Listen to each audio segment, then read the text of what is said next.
नमस्कार छात्रों, आज मैं आप लोगों को मिल्क तथा मिल्क प्रोडक्ट के बारे में व्याख्यान देने जा रही हूँ।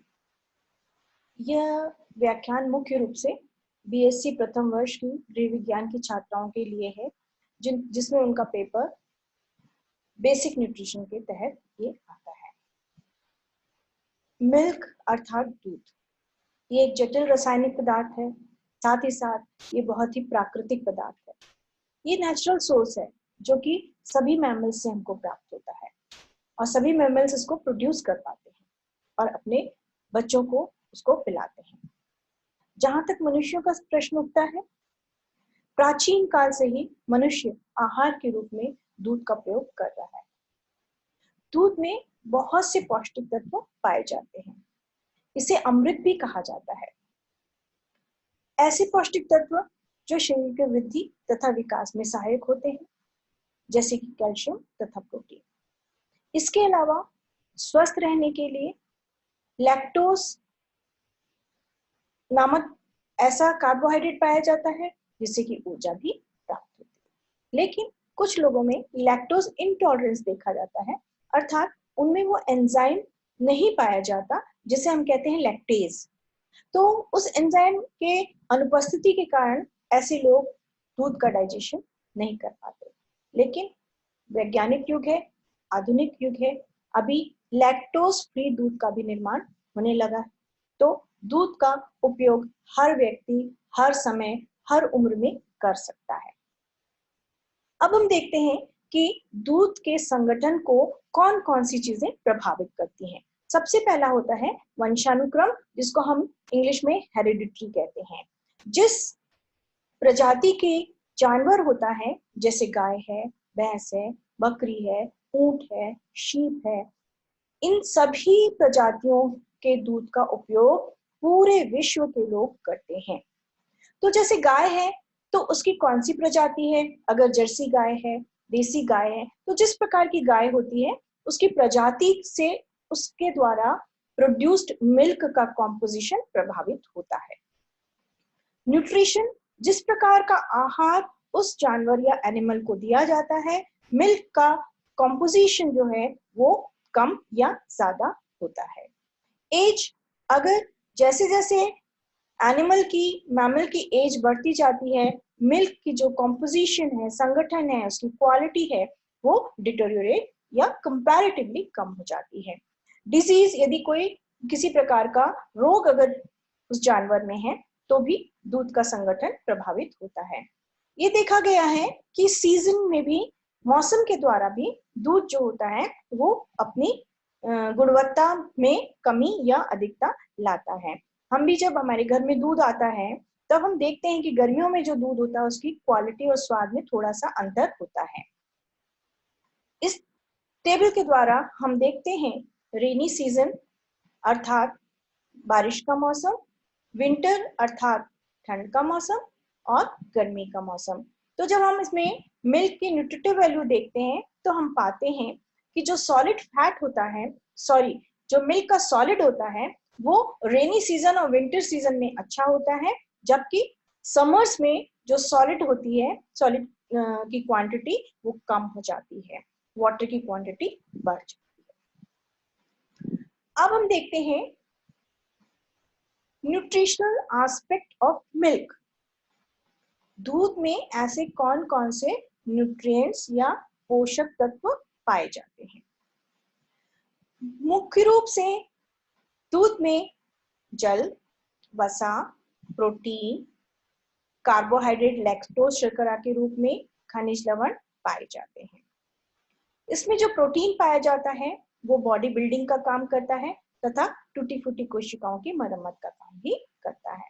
कार्बोहाइड्रेट ऊर्जा तथा ऊष्मा प्रदान करने का काम करता है। वसा ऊर्जा तथा ऊष्मा प्रदान करती है। साथ ही साथ वसा में घुलनशील विटामिन भी होते हैं जो कि मनुष्य को विटामिन प्रदान करने में दूध में उपस्थित वसा सहयोग करती है, जिसमें विटामिन डी तथा विटामिन ए होते हैं। विटामिन डी हड्डियों तथा दांतों के लिए बहुत ही अच्छा होता है। इसी तरीके से विटामिन ए ग्रोथ और आंखों के स्वास्थ्य के लिए बहुत जरूरी होता है। दूध एक ऐसा पौष्टिक तत्व है जिसमें कि B2 विटामिन, जिसको हम राइबोफ्लेविन कहते हैं, वो पाया जाता है। खनिज लवण में कैल्शियम तथा फास्फोरस पाए जाते हैं। चलिए आगे हम उसको विस्तार से समझते हैं। इस टेबल के द्वारा हम समझ सकते हैं कि अलग अलग मैमल्स में कॉम्पोजिशन ऑफ मिल्क कैसा होता है। काऊ, ह्यूमन, बफेलो, गोट तथा शीप। गाय, इंसान, भैंस, बकरी तथा भेड़। तो इस टेबल के द्वारा हमको ये समझ में आता है कि गाय का दूध तथा बकरी के दूध का जो संगठन होता है वो ह्यूमन मिल्क या मनुष्य के दूध के संगठन से काफी मिलता जुलता होता है। जो भैंस का दूध होता है उसमें फैट की क्वांटिटी दूसरे अन्य प्रजातियों की अपेक्षा ज्यादा होती है, इसलिए भैंस के दूध में मलाई भी ज्यादा बनती है और वो थोड़ा सा गाढ़ा भी होता है। दूध की जब हम बात करते हैं तो दूध में जो सबसे पहला पौष्टिक तत्व हम देखेंगे वो है कार्बोहाइड्रेट। 100 ml मिल्क में लगभग 4.66 से लेकर 5.8 ग्राम कार्बोहाइड्रेट पाया जाता है। इसमें कार्बोहाइड्रेट लैक्टोज के रूप में पाया जाता है। लैक्टोज एक डायसैकेराइड शर्करा होती है जो कि विघटन के बाद एक अणु ग्लूकोज तथा एक अणु गैलेक्टोज का बनाती है। इसको हम मिल्क शर्करा भी कहते हैं। दूध में डाइटरी फाइबर तथा स्टार्च नहीं पाया जाता। वसा, दूध में वसा पाई जाती है जिसको हम मलाई कहते हैं, मलाई के रूप में हम देखते हैं। तो अगर 100 ml मिल्क है तो उसमें 3.34 से लेके 6.89 ग्राम फैट पाया जाता है और उसमें 1.7 ग्राम फैट जो होता है वो संतृप्त वसा होती है और शेष जो वसा होती है वो असंतृप्त वसा होती है। इसमें मोनो अनसैचुरेटेड फैट भी पाए जाते हैं तथा पॉली अनसैचुरेटेड फैट भी पाया जाता है। मिल्क में एसेंशियल फैटी एसिड्स बहुत अच्छी मात्रा में पाए जाते हैं। इसमें ओमेगा 6 तथा ओमेगा 3 फैटी एसिड्स पाए जाते हैं। अब हम प्रोटीन की बात करते हैं। तो प्रोटीन जो होता है ये शरीर के विकास और वृद्धि के लिए बहुत आवश्यक होता है। 100 ml मिल्क में 3.29 से लेकर 3.79 अर्थात 3.29 से लेकर 3.79 ग्राम प्रोटीन पाया जाता है। मिल्क में दो प्रकार के प्रोटीन होते हैं, एक होता है केसीन प्रोटीन और दूसरा होता है वे प्रोटीन।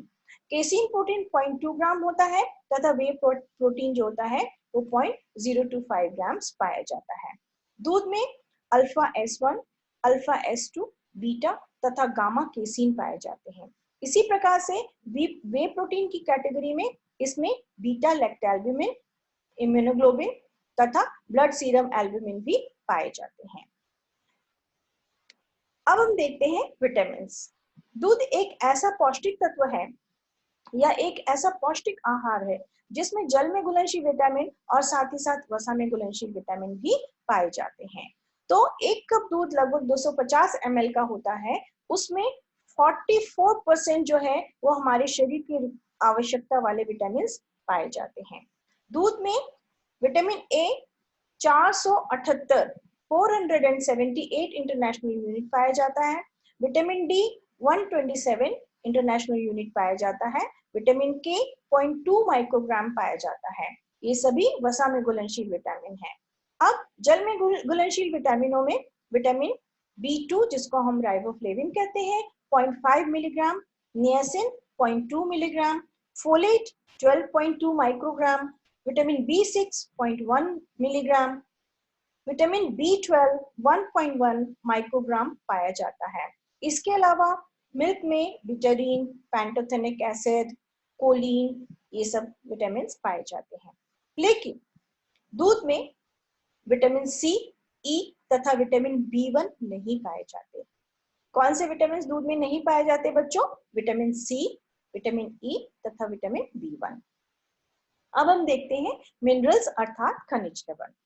250 ml मिल्क अर्थात लगभग एक कप मिल्क में 290 मिलीग्राम कैल्शियम पाया जाता है 6.3 माइक्रोग्राम फ्लोराइड पाया जाता है, 0.1 मिलीग्राम आयरन पाया जाता है, 1 मिलीग्राम जिंक होता है, 232 मिलीग्राम फास्फोरस होता है, 107 मिलीग्राम सोडियम होता है, पोटेशियम होता है, लेकिन मिल्क में कॉपर नहीं पाया जाता। तो हम देखते हैं लगभग सभी एसेंशियल मिनरल्स जो होते हैं, सभी आवश्यक खनिज लवण दूध में पाए जाते हैं।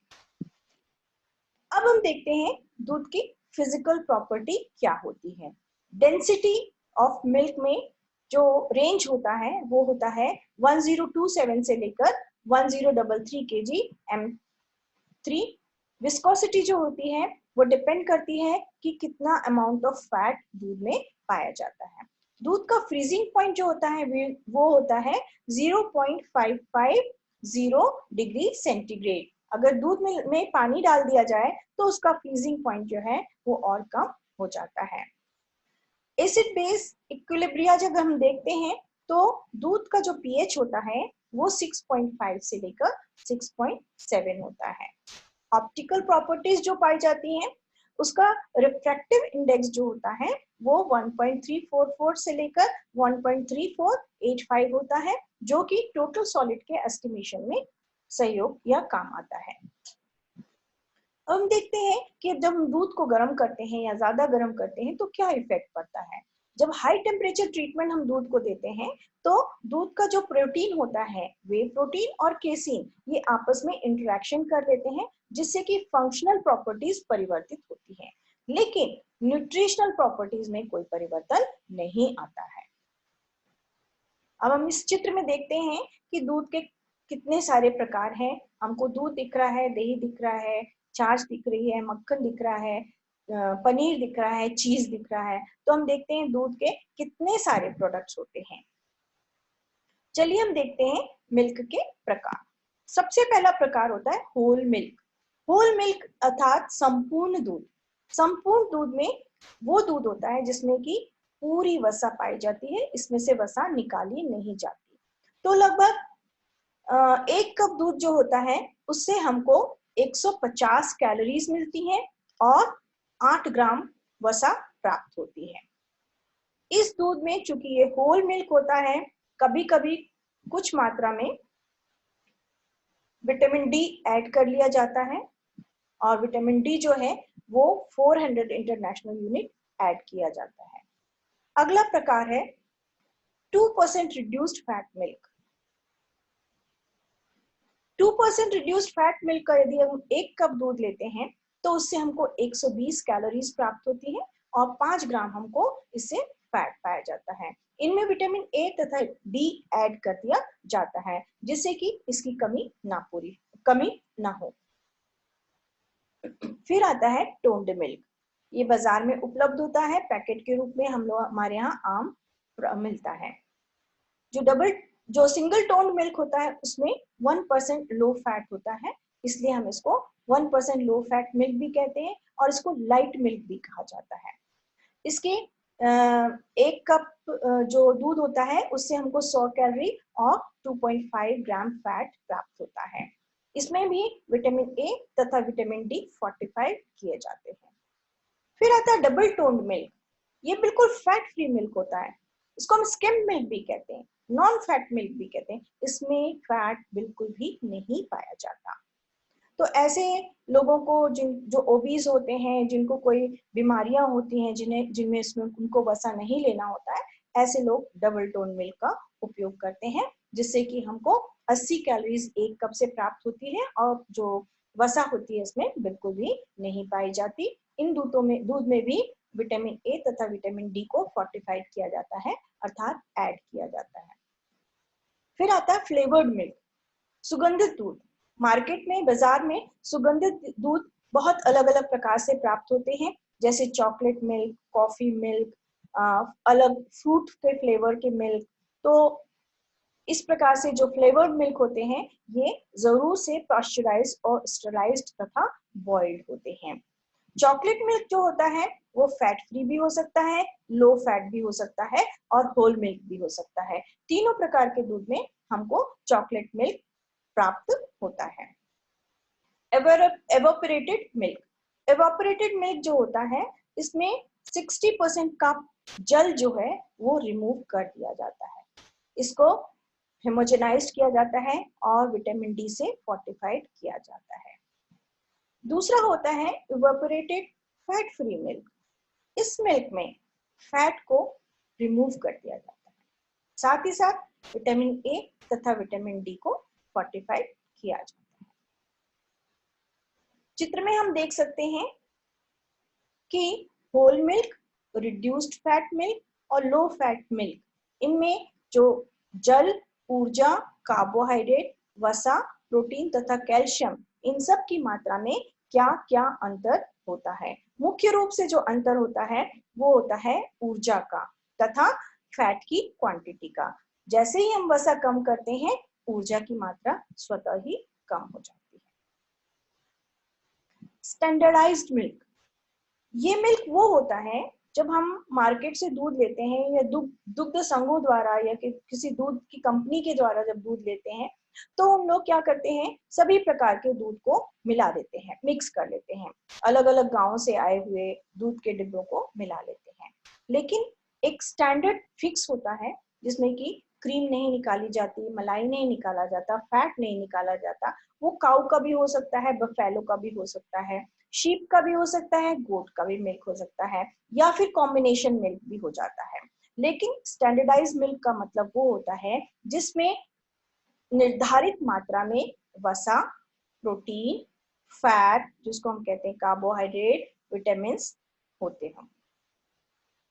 Full cream milk, full cream milk combination of buffalo और काउ मिल्क हो सकता है, लेकिन इसमें क्रीम की मात्रा जो है वो पर्याप्त रहती है। फिर आता है बॉइल्ड मिल्क, फिर मिक्स्ड मिल्क। मिक्स्ड मिल्क जो होता है वो combination of cow, buffalo, goat, sheep होता है। विदेशों में मिक्स्ड मिल्क का उपयोग किया जाता है, हमारे देश में इसका प्रचलन बहुत ज्यादा नहीं है। अब हम देखते हैं प्रोसेसिंग ऑफ मिल्क। मिल्क की प्रोसेसिंग का एक चरण होता है जिसको हम कहते हैं पास्चराइजेशन।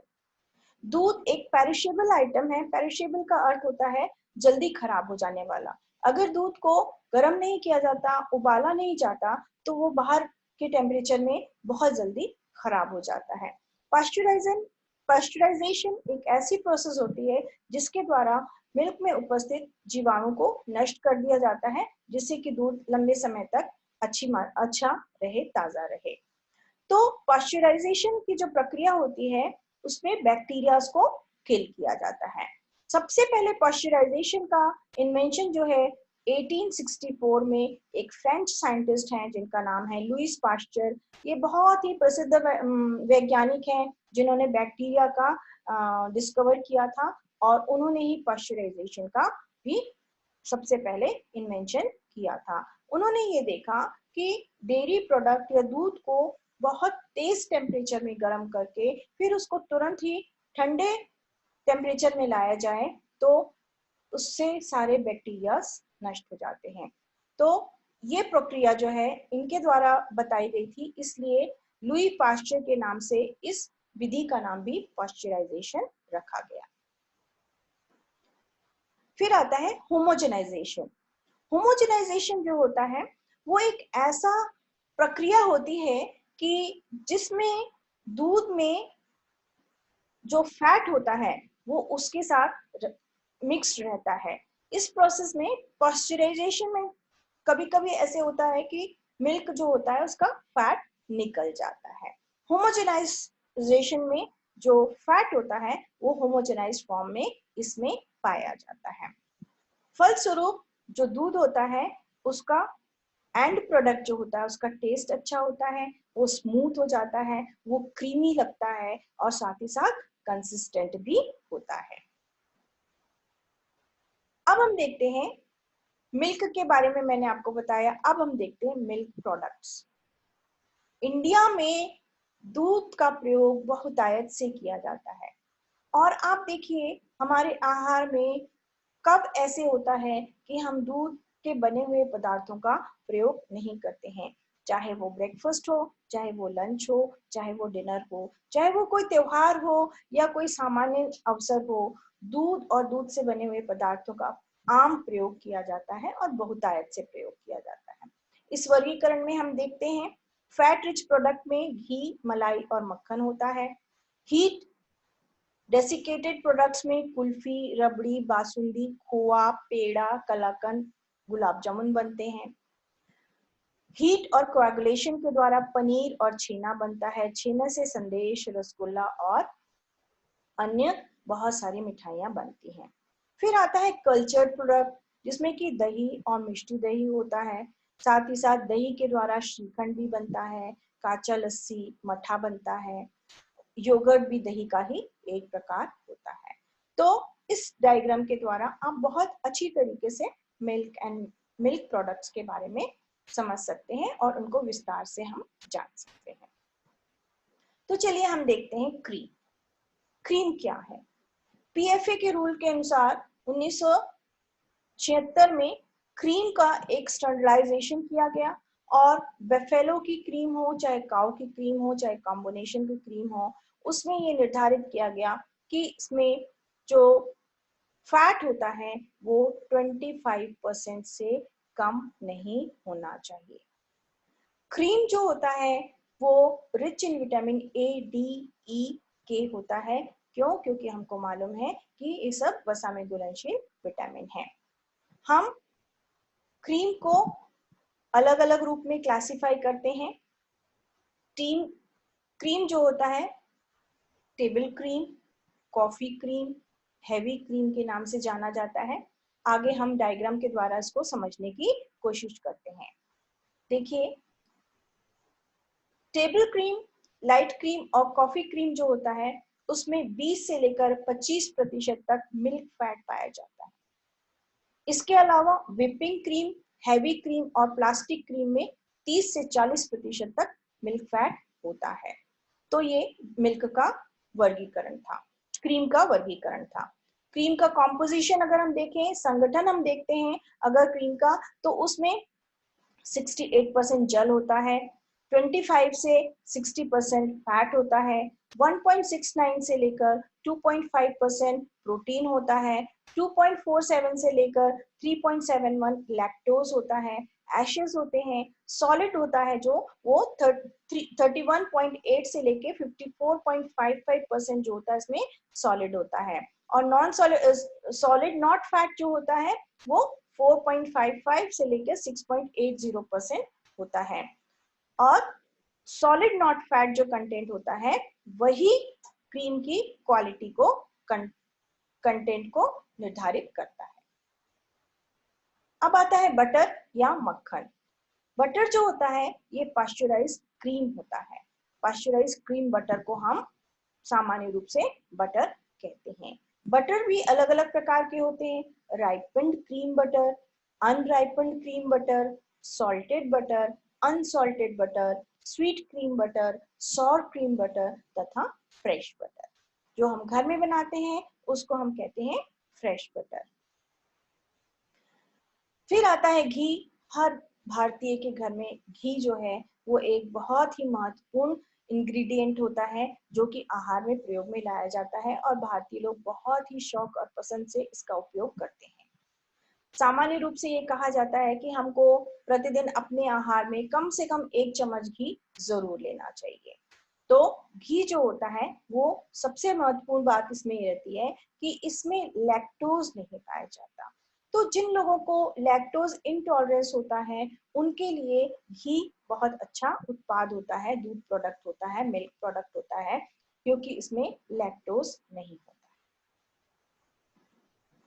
कर्ड जो होता है ये भी एक डेयरी प्रोडक्ट होता है। ये एक प्रकार से कोएगुलेशन ऑफ मिल्क की प्रोसेस होती है जिसको हम कर्डलिंग कहते हैं, और इसमें रेनिन या एडिबल एसिड का सब्सटेंस मिलाया जाता है। कई बार लेमन जूस से, विनेगर से भी इसको बनाया जाता है।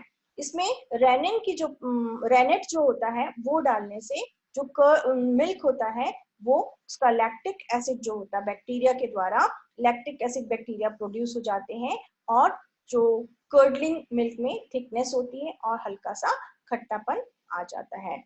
कर्डलिंग की प्रोसेस के द्वारा ही आगे चलकर चीज बनाया जाता है। कर्ड बनाना अर्थात दही जमाने की जमाना ये चीज बनाने का पहला स्टेप होता है। योगर्ट, योगर्ट भी दही या कर्ड का समान ही एक प्रक्रिया रहती है, बस जो दही जमाने की प्रक्रिया होती है इसमें और योगर्ट जमाने की प्रक्रिया जो होती है वो अलग होती है। इसमें जो कल्चर किया जाता है उसमें अंतर पाया जाता है, और जो हम कल्चर करते हैं, जो बैक्टीरिया हम इसमें डालते हैं जो कि योगर्ट को बनाता है, वो quality and type of yogurt को परिवर्तित करता है। हम देखते हैं कि योगर्ट बनाने के लिए हम कौन कौन सी प्रक्रिया को पहले करते हैं। सबसे पहले दूध को स्टैंडर्डाइज किया जाता है, फिर उसको पॉस्चराइज किया जाता है। पॉस्चराइजेशन की प्रक्रिया को मैंने आपको बताया कि दूध को बहुत 100 डिग्री सेंटीग्रेड पर गर्म किया जाता है और उसको एकदम कम तापमान पर लाया जाता है। फिर addition of culture, culture add किया जाता है, उसके बाद उसको पैकेजिंग की जाती है, इंक्यूबेशन में रखा जाता है और रेफ्रिजरेशन करा जाता है। तो इस तरीके से जो योगर्ट है उसका निर्माण होता है। चीज जो है ये मनुष्यों के द्वारा विदेशों में प्राचीन काल से, बहुत प्राचीन काल से उपयोग में लाई जा रही है। हमारे देश में चीज का कल्चर नहीं था, लेकिन आधुनिक युग में अभी हमारे देश में चीज का प्रचलन बढ़ गया है। सबसे पहले ये जो चीज था, अरेबियन मर्चेंट जो रहते थे, अरेबियन अरब के कंट्रीज के जो व्यापारी होते थे, वो अपने साथ दूध ले जाते थे शीप का, क्योंकि वो व्यापार के लिए एक देश से दूसरे देश लंबे समय के लिए जाते थे। तो जब वो शीप का दूध लेकर जाते थे तो वो रास्ते में जम जाता था और धीरे धीरे उसमें से पानी सेपरेट होते जाता था और सॉलिड पोर्शन जो है वो अलग हो जाता था। तो जो वे या पानी अलग हो जाता था उसको उन लोग पीकर अपनी प्यास बुझाते थे, और जो चीज होता था, जो गाढ़ा वाला हिस्सा होता था, उसमें एक अलग अच्छा सा फ्लेवर उत्पन्न हो जाता था और जिससे कि उनकी भूख मिटती थी। तो इस प्रक्रिया के द्वारा इजाद हुआ कि दूध से चीज बन सकता है। चीज जो होते हैं ये अलग अलग प्रकार के होते हैं और उसमें उनके जो संगठन होता है न्यूट्रिटिव वैल्यू का वो अलग अलग होता है। मुख्य रूप से दो प्रकार के चीज होते हैं, हार्ड चीज और सॉफ्ट चीज। लेकिन यहाँ हम देखते हैं हमने 4 प्रकार में उसको डिवाइड किया है। हार्ड चीज के अंतर्गत इसके प्रकार है चेडर चीज, परमेजियन चीज और स्विस चीज। सेमी हार्ड में आता है सिल्टन और गौडा चीज। सॉफ्ट चीज में कॉटेज चीज जो हमारे देश में पनीर के रूप में उपयोग में लाया जाता है, कॉटेज चीज, ब्री, मोज़रेला और फेटा चीज। प्रोसेस चीज के प्रकार हैं चीज स्प्रेड, इसका प्रयोग हमारे यहाँ अमूल बनाता है, अमूल के द्वारा चीज स्प्रेड का निर्माण किया जाता है। चीज स्लाइस भी हमारे देश में बनने लगे हैं। और प्रोसेस चीज का एक और प्रकार है जिसे हम कहते हैं स्मोक चीज। अगर हम कॉम्पोजिशन को देखें तो हार्ड और सॉफ्ट चीज में प्रोटीन हार्ड चीज में ज्यादा होता है और सॉफ्ट चीज में प्रोटीन की मात्रा कम पाई जाती है। इसी प्रकार से फैट की मात्रा हार्ड चीज में ज्यादा और सॉफ्ट चीज में कम। कार्बोहाइड्रेट की मात्रा हार्ड चीज में बिल्कुल नहीं पाई जाती, जबकि सॉफ्ट चीज में 4% होता है। बाकी कैल्शियम तथा मिनरल्स जो है वो दोनों में समान होते हैं। जल की मात्रा हार्ड चीज में बहुत कम होती है और सॉफ्ट चीज में जल की मात्रा ज्यादा होती है। ये कुछ चीज के प्रकार हैं जो देश विदेश में प्रयोग किए जाते हैं। इसमें से कुछ चीज जो है आप देखेंगे हमारे देश में प्रयोग किए जाते हैं, जैसे चीज स्प्रेड है, स्लाइस चीज है, पनीर के रूप में उपयोग किया जाता है, मोज़रेला चीज पिज्जा आदि में इसके ऊपर टॉपिंग्स के रूप में हम लोग उपयोग में लाते हैं। अब हम देखते हैं अदर मिल्क प्रोडक्ट्स में खोआ बेस्ड डेयरी प्रोडक्ट्स। दूध को जब हम कंडेंस करते हैं, दूध को जब हम गाढ़ा करते हैं, उसमें हम वाटर निकालते हैं, तब बनता है खोआ, और खोआ से बनता है पेड़ा, बर्फी और गुलाब जामुन। छेना बेस्ड डेयरी प्रोडक्ट्स जो हैं, जिसको हम पनीर बेस्ड डेयरी प्रोडक्ट्स कहते हैं, इससे संदेश और रसगुल्ला बनता है। इसके अलावा फर्मेंटेड मिल्क प्रोडक्ट्स होते हैं जिसको हम मिष्टी दही और श्रीखंड तथा वेविट भी कहते हैं। इसके अलावा दूध से कुल्फी, गुलाब जामुन मिक्स पाउडर, चना खीर, चना मुर्गी, कलाकंद, घी, बटर मिल्क जिसको हम छाछ भी कहते हैं। मिल्क के बहुत सारे ड्रिंक्स भी होते हैं। एप्पल मिल्क शेक होता है, चीकू मिल्क शेक होता है, banana shake, mango shake, carrot खीर, बादाम खीर, बहुत सारे जो हैं वो पकवान या हम कह सकते हैं व्यंजन दूध के द्वारा बनते हैं। अभी तक हमने दूध और दूध की वैरायटी और सब चीजें देख ली। अब अंत में मैं आप लोग को बताना चाहती हूँ मिल्क पाउडर के बारे में। दूध को, चूंकि वो एक पेरिशेबल आइटम है, बहुत जल्दी नष्ट हो जाता है, बहुत जल्दी खराब हो जाता है, उसको प्रिजर्व करने के लिए वैज्ञानिकों ने एक विधि अपनाई जिसको हम कहते हैं पाउडर मिल्क। पाउडर मिल्क या ड्राइड मिल्क, ये मैन्युफैक्चर किया जाता है। इसमें इवेपोरेशन किया जाता है दूध का और दूध को ड्राई कर दिया जाता है। इसके मुख्य लाभ या उद्देश्य ये होता है कि ऐसे मिल्क को हम बहुत लंबे समय तक आसानी से उपयोग कर सकते हैं। ये मिल्क पाउडर बनाने की प्रक्रिया के का प्रमुख जो सिद्धांत है वो है डिहाइड्रेशन। डिहाइड्रेशन में का मतलब होता है दूध से जल को निकाल देना। ये प्रक्रिया 3 तरह से की जाती है। स्प्रे ड्राइंग, स्प्रे ड्राइंग में सबसे पहले दूध का पॉस्चराइजेशन किया जाता है, फिर उसको एक इवेपोरेटर में डाला जाता है और 50% जो है मिल्क सॉलिड को रखा जाता है। फलस्वरूप दूध जो होता है वो कंसंट्रेट हो जाता है। अब इस कंसंट्रेटेड मिल्क को स्प्रे के द्वारा हीट चैम्बर में डाला जाता है। जब स्प्रे के फॉर्म में ये हीट चैम्बर में डाला जाता है तो ये इसमें से जो जल का कण होता है वो पूरी तरह से निकल जाता है। इसको हम कहते हैं स्प्रे ड्राइंग। दूसरा होता है ड्रम ड्राइंग। ड्रम ड्राइंग में क्या होता है, मिल्क को पहले पॉस्चराइज किया जाता है और उसकी थिन फिल्म बनाई जाती है और ड्रम में उसको रोटेट किया जाता है। तो ड्रम में जब वो रोटेट होता है तो उसकी थिन जो उसकी लेयर होती है वो पतली हो जाती है और तेज ताप के कारण वो पानी छोड़ देती है और वो सूख जाती है और पाउडर के फॉर्म में परिवर्तित हो जाती है। फ्रीज ड्राइंग, ये ड्रम ड्राइंग की तरह ही होता है। इसमें फ्रीजिंग के प्रक्रिया के द्वारा दूध के न्यूट्रिएंट्स को बनाए रखने की प्रयास किया जाता है। ये मिल्क पाउडर बनाने की प्रोसेस है। सबसे पहले सेपरेशन, स्टैंडर्डाइजेशन होता है, उसके बाद प्री हीटिंग की जाती है, उसके बाद इवेपोरेशन होता है। इवेपोरेशन के ही मैंने आप लोगों को अलग अलग प्रकार बताए जिसमें कि हमने स्प्रे ड्राइंग वगैरह को सब चीजों को डिस्कस किया। दूध के बारे में जब हम बात करते हैं तो दुग्ध क्रांति लाने का जो काम हमारे देश में किया है वो किया है डॉक्टर वर्गीस कुरियन ने। डॉक्टर वर्गीस कुरियन जो कि मिल्क मैन ऑफ इंडिया कहलाए जाते हैं और इन्होंने अमूल मिल्क की स्थापना हमारे देश में की।